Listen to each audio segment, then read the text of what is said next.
We're Jared and Amanda with After Homeschool, where we help homeschoolers learn about career fields in STEM and beyond. Hello and welcome back to After Homeschool. Today we have an amazing guest speaker, Chris George. He is in the, I'm going to do a horrible job saying this, but I guess he has an IT background, a lot of coding. He's going to give a lot more perspective on this. When it comes to these types of fields, they're so fast evolving that I personally can't even keep up with them. And so he's going to do a much better, eloquent job explaining his education, his background in all of this, and just to give you guys a lot more insight into what that's all about. So, Chris, you're on the line. You want to say hello? How y'all doing? Hello, everybody.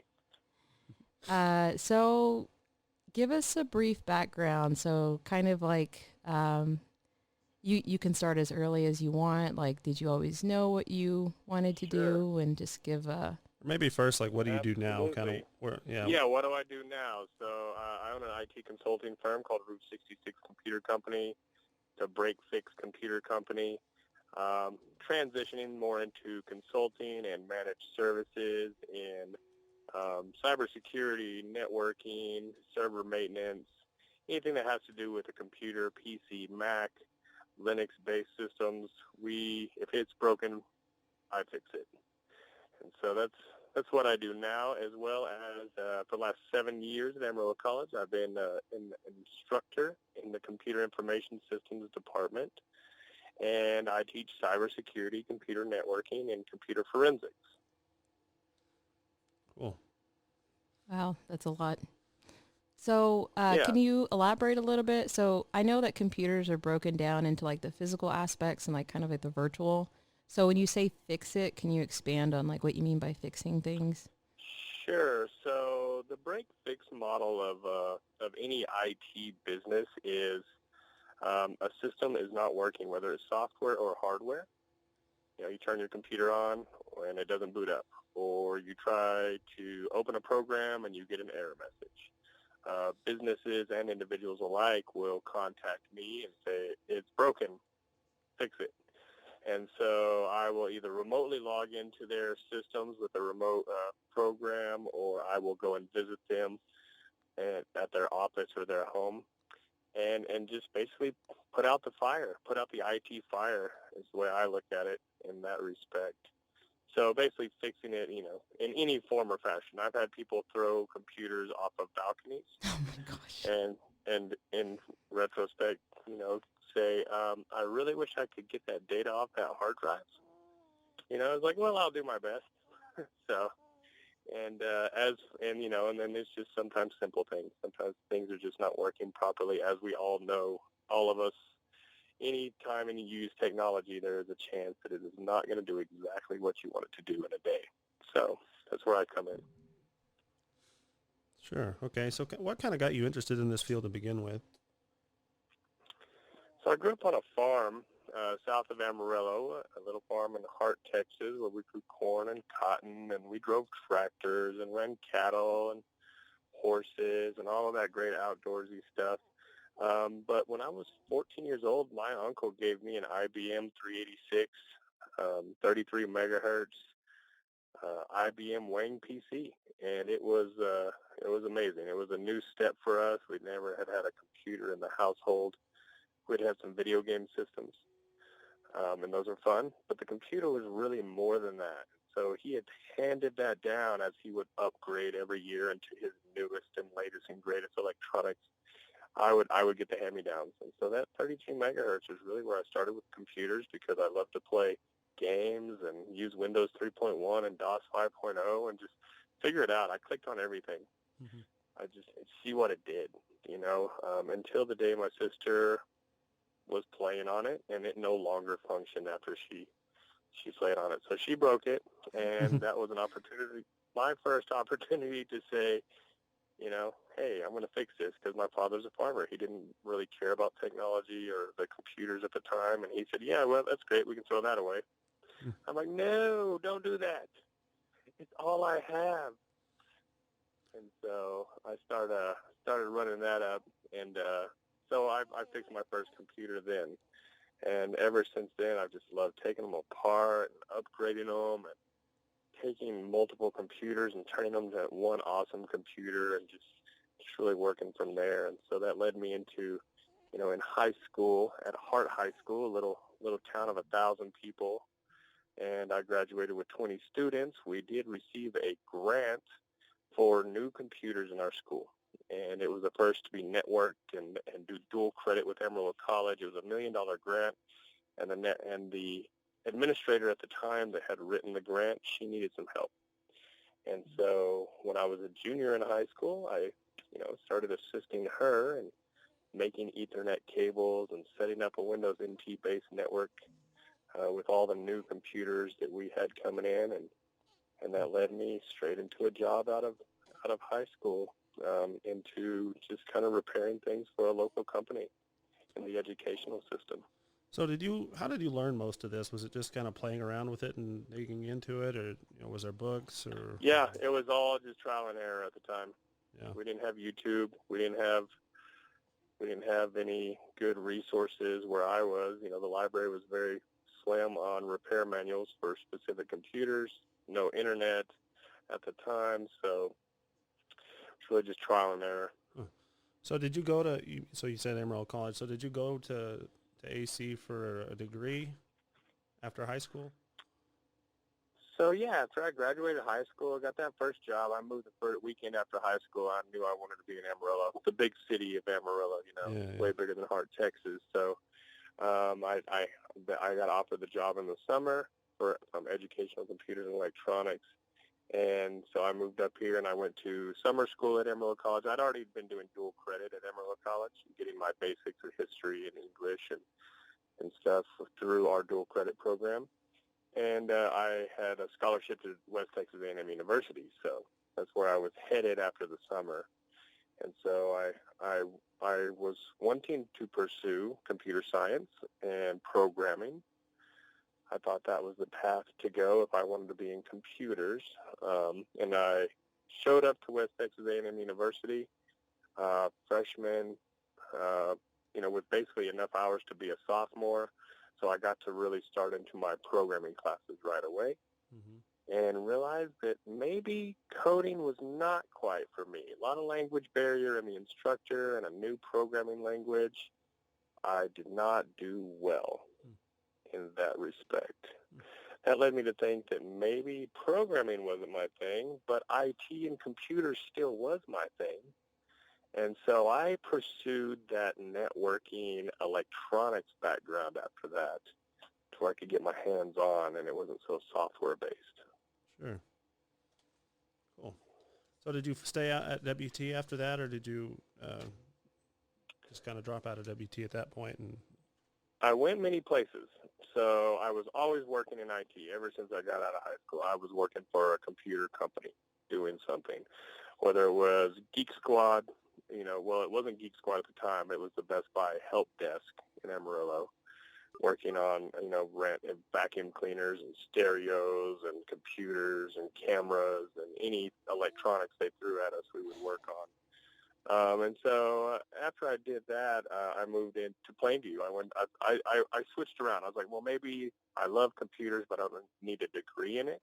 So then I went into Wayland Baptist University and pursued a business degree, got some credit hours in business, and then I was like, oh, I want to move, kind of very nomadic there for several years as a young man, single, want to go see the world, So, of course, my world was very small, so it took me from Amarillo to Plainview to Wayland Baptist University to Abilene, Texas, to Texas State Technical College, to Austin, Texas, to Austin Community College, where I had my first child in 2006.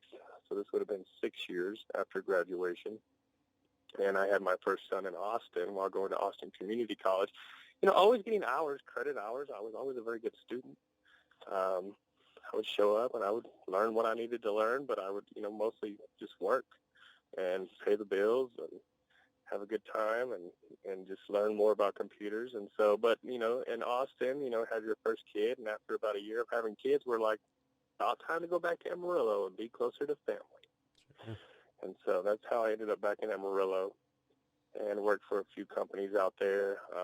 Walmart.com hired me to do digital music support when MP3s first started coming out. They were very big when MP3 players and people would download MP3s and have to have digital rights to those MP3s. And if they lost their music player, they would have to call us to relicense those songs that they had purchased. And that was exciting. I worked for 21 Days Dell software support, where we, if you bought a new Dell computer, as a call center. So, you bought a new Dell computer and you got it to your house, you opened it up and turned it on. If you had any trouble for the first 21 days, my team would handle that. And so really just kind of doing all that. And then I was, started working for a local computer company, really enjoyed that, and decided, I want to start my own business. Because I've been doing this for quite a while at the time, probably around 7-8 years, just professionally, and then, as a kid, so I felt like I had a lot of experience. And so that's when I opened up Route 66 Computer Company on 6th Street on Route 66, Amarillo, Texas, right off of 6th and Georgia. And so that was a new experience. Now I had a house to rent, or a house rental payment, and a shop rental payment. I took my last $1,200 from Dell.com, or actually from Westgate Computers. I took my last paycheck, and I bought a bunch of used computers from Goodwill and stocked the shelves and started selling full, complete systems, internet ready for $99. Wow. Cool. That's an impressive start. Started that business there. Say what? I said that's an impressive start for you to just kind of bootstrap it, and Yeah, that's the only way I knew how. I didn't have any credit. I couldn't go to a bank, so I just decided, hey, take money out of my pocket, and I talked to the game store owner, Brian, over at GameQuest, who's a wonderful landlord. He said, you know what? Until you get your feet on the ground the next few months, you don't owe me rent. He said, just spend your money getting your product and getting your marketing, telling everybody, put some paint on the walls and put a sign on the store. So, and, I think after you start making... I'm sorry. I think No, a lot you're of fine. Go ahead. people romanticize entrepreneurship. So could you maybe just give a breakdown of a day, the hours you put in, kind of what people think you do and what you really do? What you actually do? Well, everybody thinks immediately if you have a retail location and you're prominent on any business street around other businesses, they automatically assume you have a lot of money. Mm-hmm. That's the first thing. They're just like, oh, you have plenty of money. You have a store. And that is not true. I spent all the money I had putting product in the store, putting paint on the walls, like I said. And now we're having to then find customers to come buy this stuff. So we're out there marketing. So really it starts early. Your day starts. We were always kind of more nighttime, honestly. So, we'd start our day around 10 o'clock, but then we would work until midnight every night. Having fun. We'd just play video games in the shop until people would come to us. And then if we ever got to where, the bills are due, we need to really hustle, we would get up and we would get out in the community and we'd go talk to people. It was really a word of mouth thing. We didn't have any money to advertise a lot. So really just talking to people about what we did. But it turned into, hey, we've got to file business filings. We've got to file taxes every 3 months. We've got to have a point-of-sale system that's going to maintain our profits and losses so that we can actually run this like a business. So you're really an all-around person when you're running a business. You're an entrepreneur. You are wearing many hats. And so you have to manage a lot of things in a day. So it's nice to have some help. I had some friends that helped me out a lot. And, I said, I can't pay you per hour. I can't give you a salary because we don't know if we're going to make money tomorrow. We don't know if we're going to make money next month. I said, but if you can help me make money, I will give you a percentage of everything I make. And so as long as we paid the bills, we would all share the money, and they would get a percentage, and I would get a percentage to go pay my other bills. And we would just move on, and it was a fantastic time.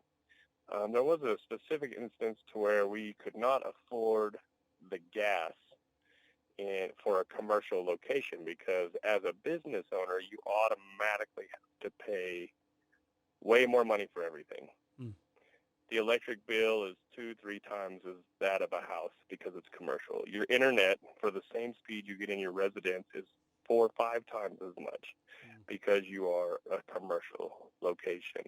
And the same for the gas and all the other utilities. They expect a business, the supply and demand. Businesses have to have these things, therefore they will charge you more for them. Wow. And so, yeah, Atmos would charge us $600 for a deposit. They were like, we just need a deposit or we're not turning on your gas. And when you're barely making a $600 shop payment at the time, $600 deposit just to turn on the gas is not an option. And the winters got very cold. Oh, Yeah. man. But the good thing is, if we got enough computers running in that sucker, as long as we had electricity and internet, we were in business. So we would just ramp up. We would just throw the highest graphic game we had or a stress processor stress test on every computer we had in the shop, and we would just turn it on full blown and let them blow hot air out the back. And that worked out well. If customers ever complained it was a little cold in the shop, I'd gone to the thrift store and bought a coat rack. And I'd bought some extra heavy coats and put on the rack. It's like, you can put on a coat while you're hanging out, getting your stuff fixed. Oh, that's awesome. But those are the things, as a business, you're just the number one rule is to pay your bills and pay your taxes. If you do that, you're in business. And pay your people, if you have people helping you. If you can continue to do that, you're in business for another month, another 3 months, however much you can afford to put up front. And so over time, that alleviates a little bit, and you get more and more customers, and you learn more about making more profits, and you can actually come out of that. But yeah, bootstrapping is it's a way to start a business, but it is tough. Yeah. So you mentioned about going to several schools for your education. Do you feel like you pieced it together because there wasn't a degree that really fit your needs? I don't know. I think everybody's different. I know a lot of my friends that I worked with at IT-based companies. We all had the same job. We were computer repair technicians. Some went straight through. They went and got 2 years degrees in system administration and networking, and they went into a corporate business, and they got a good salary, and they were able to afford things, and they got insurance and benefits and all that great stuff, and they did that right away. I think that all of that was available. The degree plans were available. The technical training was available. And it's just, I think coming from the farming and ranching lifestyle that I grew up in, and my father also was a master electrician, so he was an entrepreneur in that respect. He went back to school and got that master electrician's license later in life and started an electrical business. And I felt that I really wasn't meant for the corporate command and control, top-down lifestyle of a career. And so I think that was just my path, was to go and experience and adventure and do what I love, but, really try to find a way that I could do it on my own. And that's why starting my own business worked out for me, I think. Cool. So it sounds like so as far as computers are concerned, they're evolving every year.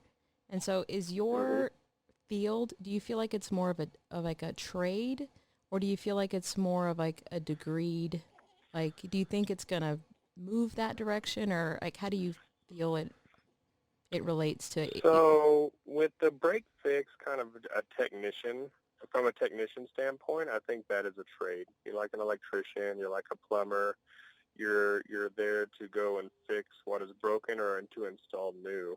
But what I found out shortly after owning my business for the first 4 or 5 years was I could only achieve a certain level of success without a degree. And that's when I really decided, because I hadn't really achieved an associate's degree or a bachelor's degree at that time. I had a lot of credit hours that didn't really amount to anything. And so about 4 or 5 years in the business, I hit a plateau, and I was struggling to move to the next level. And that's when I decided, you know, I really think that going and completing a degree is going to help me in this respect. And so I went back to Amarillo College, and I went and finished a cybersecurity computer networking associate's degree, or actually I finished the electronic systems degree there. And then I went on to Oklahoma Panhandle State and finished a business degree there. And everything just from then until now in the last 7 years has been incremental or exponential. I have moved way further in the last 7 years than I had in the previous 10 or 15. Is that because And of so what you learned, or because of the perception people had of you because you had degrees to back up your experience? I think it was the perception people had that I now had a degree, Hmm. and they valued having that degree over just a guy that just said he knows how to do this. And having the shop helped. So before, when I was working out of like maybe my apartment or my home, you would tell people that you did this type of work, but you're more of a freelancer or a moonlighter. They didn't trust you as much. When I did have the retail store, that allowed more businesses and more people to trust that I was going to be there. I was more legitimate, not a fly-by-night computer guy. And I think moving forward, having the degree legitimized that even more, to where people then would trust me in higher paid positions. I could charge more for my service, basically. And I was doing the same thing. But I could command more salary or more hourly wage out of these people. I moved quickly from $40, $60 an hour, $75 an hour, $100 an hour. Now I'm sitting at $125 an hour. And people, if you're just working out of your house, out of your apartment, they may or may not just let you take their computer when you show up and charge them $125 an hour. Yeah. So it's all about rapport, business relationships, customer relationships. I've built a lot of great relationships over the last decade. So I think it all kind of helped. And the education, by leaps and bounds, propelled me further than I could have gone without it. So at some point you got involved in teaching too, right? Sure. Yeah, after I finished my electronics degree at Amarillo College, they saw that I had been doing this for many years, and I had achieved a few international certifications while going to school. From CompTIA, it's the International IT Certification Body. Got a A+ for, basic desktop repair technician certification, networking certifications, and cybersecurity certifications.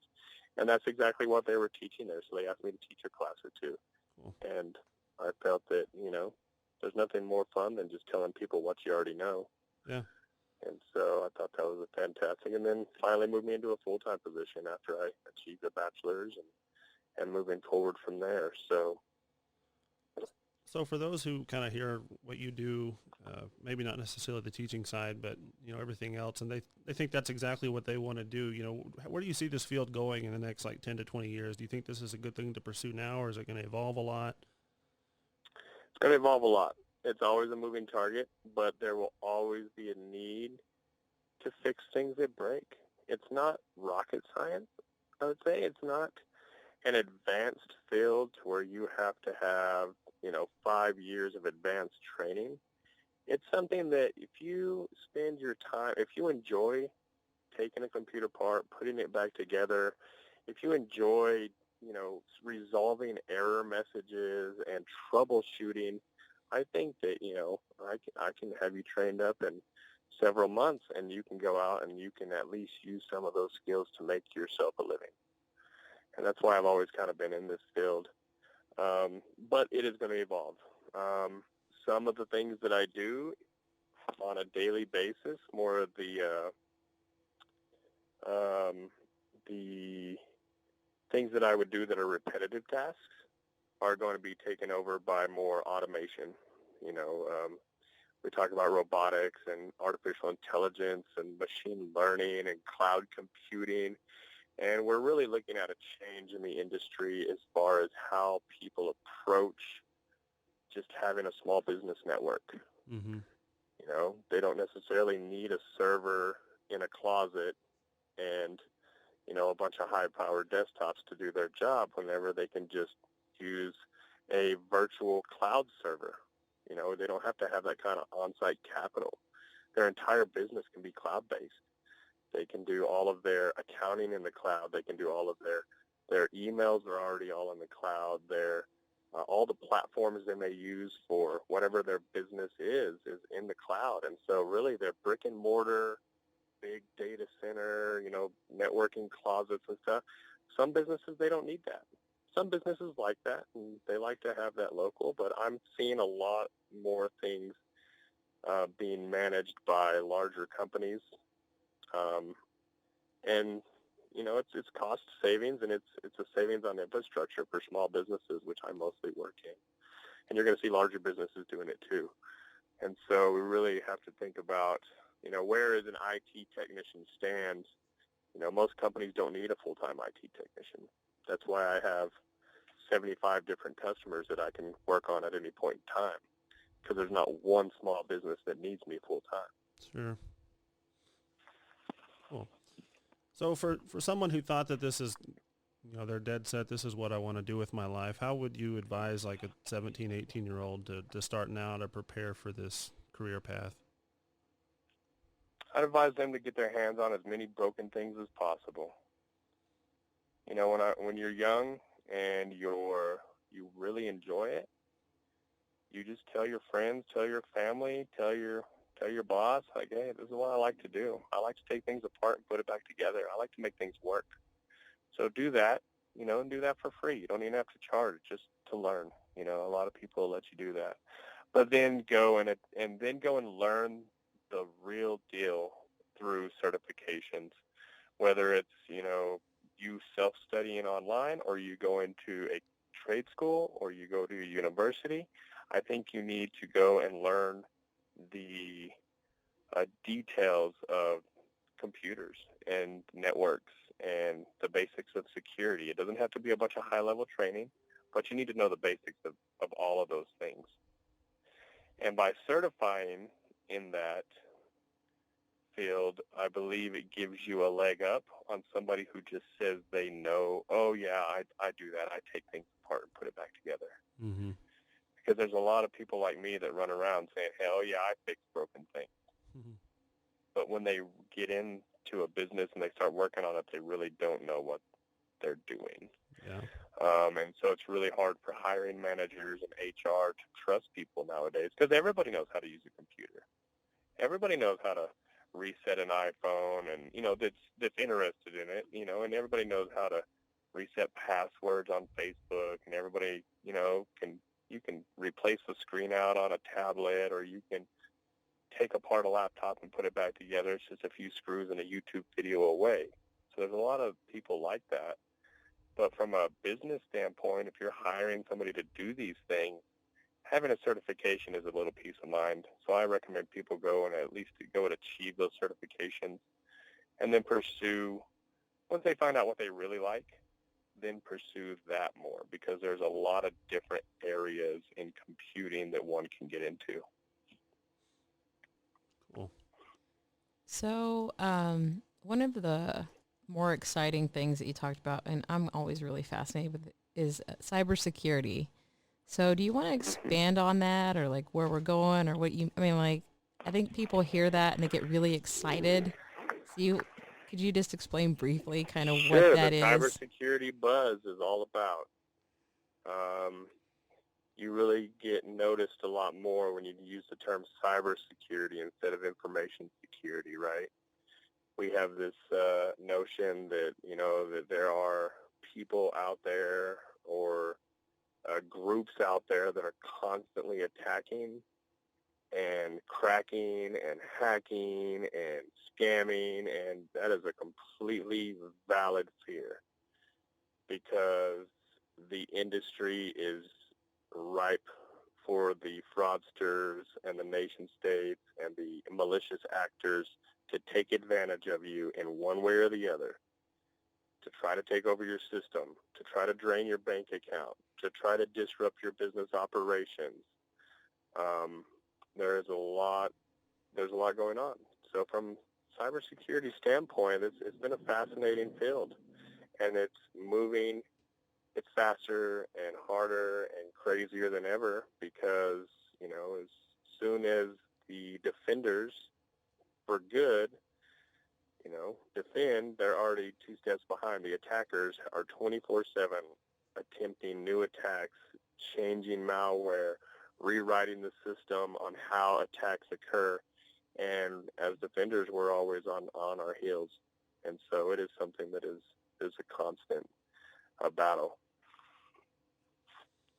So where do you see that going, like, ultimately, right? Like 10 years from now, cybersecurity, like, do you still feel like we're going to be on the front lines? Like, we're going to have kind of this, like, good versus evil going on in this Yeah, virtual well, world? there will always be good versus evil. There always has been. I believe there always will be. As long as we are more interconnected than ever through um, through all the things that we do,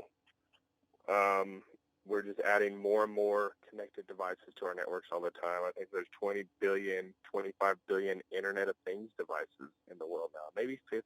I couldn't remember. 2020, we were supposed to hit a large number. It may have been 50 billion Internet of Things devices, which means anything you could think about that's connected to your Wi-Fi, that's connected to your home network, that's connected to your business network, whether it's a toaster or a security camera or a phone, a tablet, any of these things that could possibly be touching your network are increasing, which increases our surface area of attack. And so the need for professionals to defend from those attacks, especially for companies and large companies and small companies alike, to defend from those attacks is going to be ever increasing. We are going to see a lot of automation in that field, a lot of artificial intelligence that's going to be able to lock down a lot of things quicker and faster and 24/7, 365, but there's still always going to need to be the human element to help secure that as well, because there's a lot of things that we can train artificial intelligence and robotics to do and teach machines to learn, but the intelligence of a human to recognize something just as quick that a machine would not is still going to be needed. Security is defense in depth is what we call it, so it's layers of defense. Not only do you lock the door on your car, but you also don't leave your laptop just sitting in the seat in the car, although you've locked the door because somebody can smash the window. Maybe you put it in the trunk. Maybe you put it in a locked box in the trunk. So it's different layers of security depending on how critical the asset is that you're trying to secure. And so through those layers of security, there will be a ever-growing field in the next 10, 20, 30 years, always attempting to secure our precious data and digital assets. So just technology in general, like, what's really amazing about your education is, like, you kind of evolved with technology.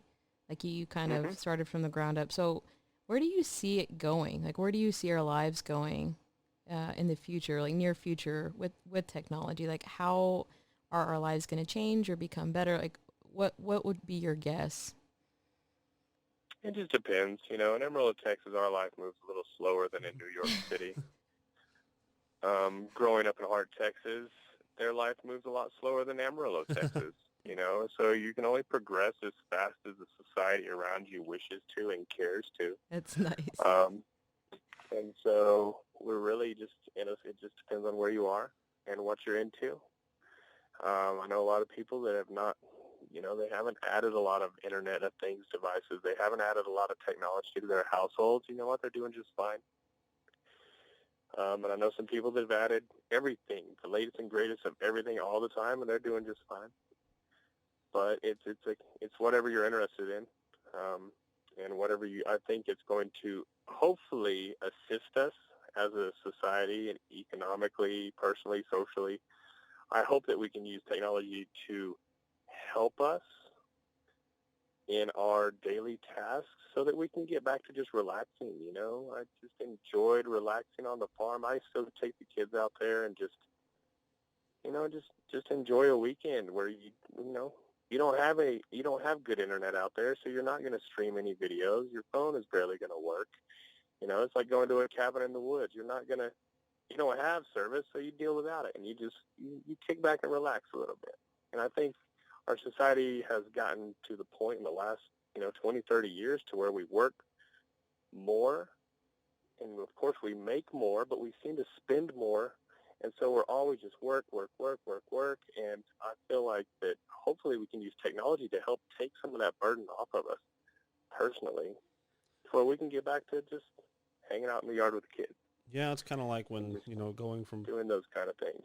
paper mail to fax machines to email, so our ability to be productive has gone up, but I don't know that necessarily the amount of work that we do has gone up. It just seems like the rate of communication has increased, so maybe you can do more business and things like that, and then all your competitors in the business can then do more business, and so I don't know if it's, at least in that respect, and from a business standpoint, I don't know if it's done a lot to kind of make it easier on everyone, or if it make it more hectic. I'm not sure. I would hope for myself to automate my life more. Yeah. To handle my daily repetitive task, I would like, robotics and artificial intelligence and machine learning and Internet of Things devices and drones and, any of those things, self-driving cars, anything technology. I just wanted to do it for me. Yeah. And I wanted to get back to just hanging out, having conversations, going and seeing my family and friends, and just enjoying the outdoors while everything else is on autopilot in the background and still doing what needs to get done in a day. That's my hope, that I can utilize and I think I have tried, utilize technology for that, just with the remotely managing my clients. Now I don't have to drive to them. I can remotely manage any of the systems I work on from my phone anywhere in the world, as long as I have internet. If something breaks and it has internet, I can get online and fix it.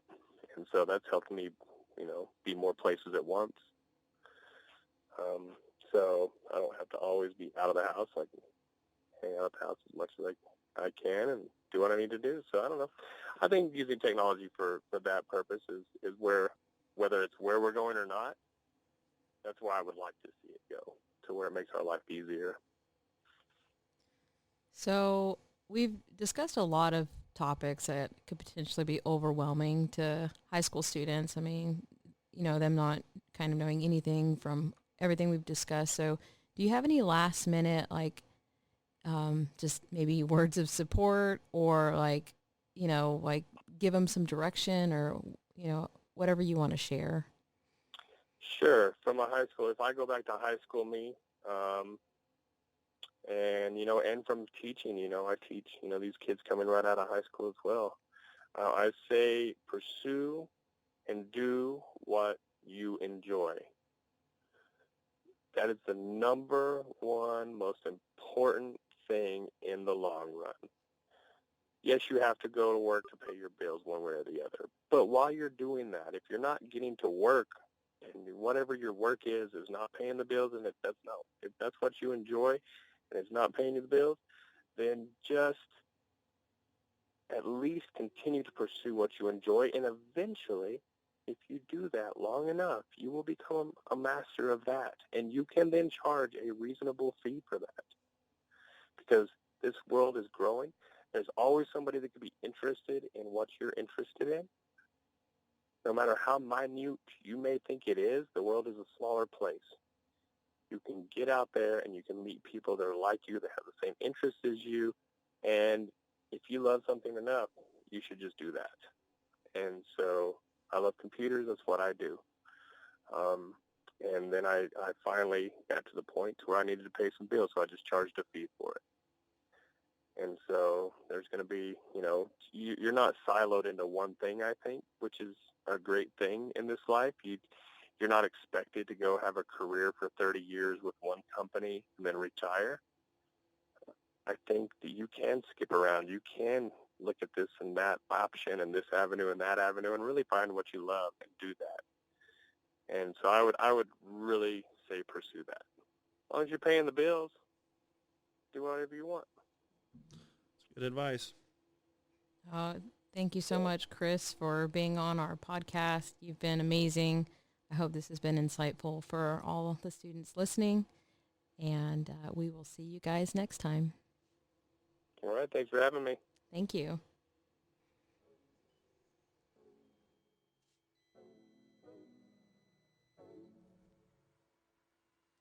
Thank you for joining us today. This podcast is sponsored by Blue Barrel Scientific, a curriculum company that helps homeschoolers discover their career field, one experiment at a time.